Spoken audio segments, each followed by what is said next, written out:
Maybe I shouldn't admit this, but I'm going to anyway. Sometimes I have a difficult time with compassion.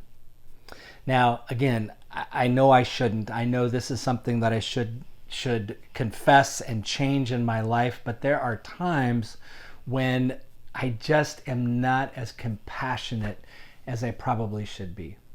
Especially towards those who do something knowingly wrong or off, or those who just seem to not care, and I'm confronted with them. There are times when I really hit my compassion level and I don't know how to muster it. And again, as wrong as I know that is, sometimes I'm not really sure how to change that, which might be why not too long ago I chose to read this particular devotional series on compassion. And it was a series where the author was talking about how we need to, as humans, show compassion towards one another. And he had some wonderful insights, but the one that caught my eye most was when he did this little devotional time using a parable that may be familiar to some of you.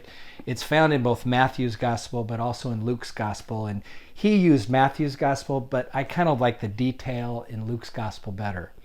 The parable goes like this. It's from Luke chapter 15, beginning at the first verse.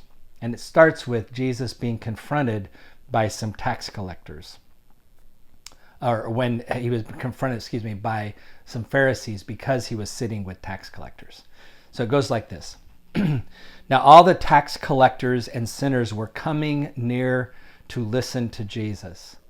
And the Pharisees and the scribes were grumbling, saying, "This fellow welcomes and eats with them." So Jesus told them this parable. Which of you, having 100 sheep and losing one of them, does not leave the 99 in the wilderness and go after the one that is lost until he finds it? When he has found it, he lays it on his shoulders and he rejoices. And when he comes home, he calls together his friends and neighbors, saying to them, "Rejoice with me, for I have found my sheep that was lost." Just so, I tell you, says Jesus, there is more joy in heaven over one sinner who repents than the 99 righteous persons who need no repentance. Now, as I said, I've heard that parable before, and I've even preached on it before, and I know that one of the times I preached on it, I thought about the fact that probably no shepherd would leave 99 sheep in the wilderness and go look for the one. But I think that's the extreme that Jesus is going to talk about the compassion we may have for those that we might not immediately be compassionate about. And the way the author of this devotional does that is by talking about what the reaction of the 99 sheep might have been. I guess assuming the 99 sheep could have talked, right? But anyway, his point was, for the 99, they may be saying to themselves, why did he go and leave us unattended to while he goes off and searches for that one who wandered off? That sheep, he knew better than to wander off. He had a choice and he chose to leave us and go out and wander off on his own. Why would he ever leave this wonderful flock of sheep and go off? Why does that one shepherd have such compassion over such a terrible person? Well, in the devotional, although he doesn't use the term, the writer is essentially talking about those that some of us in the church have come to refer to as the nones and the dones. By that it means those who have never really ever had an experience with coming into the church or having had an experience with knowing God, at least not in the way that we have come to know God. Those are the nones, the N-O-N-E, the nones. But the dones are those who used to have an experience of the church, used to come into our worship, used to attend regularly, and now, for whatever reason, are done. They're just done with the church. They don't want any part of it anymore. And I think sometimes when folks talk about the nones and the dones, their compassion might not be as strong as it should be. Oh, sometimes they might give lip service to having compassion to those who are have never had an experience in the church, or those who are done with the church. They might give lip service to it, but sometimes that lip service is even judgmental lip service.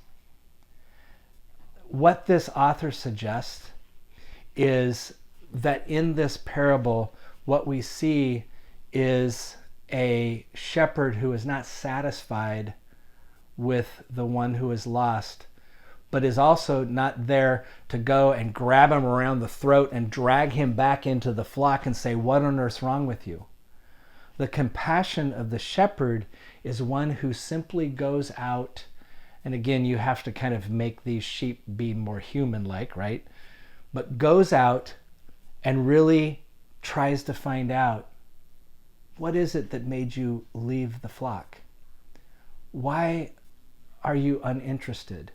Not as a way of kind of talking them into it, but simply letting them voice their concern. The showing of compassion in this sense is showing that you care about someone without the desire to change them. Now, should they change? Maybe. Let's leave that apart from right now. But the point of this parable is to recognize the one who returns, or the one who doesn't return, as one who needs to have compassion and grace. Again, I started by saying I don't always have the kind of compassion and grace that I need. And maybe I need to find a way to improve that.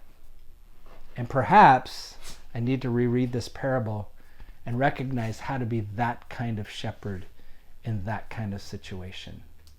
Who do you know? Who do you know that has never experienced church? Have you ever asked them why?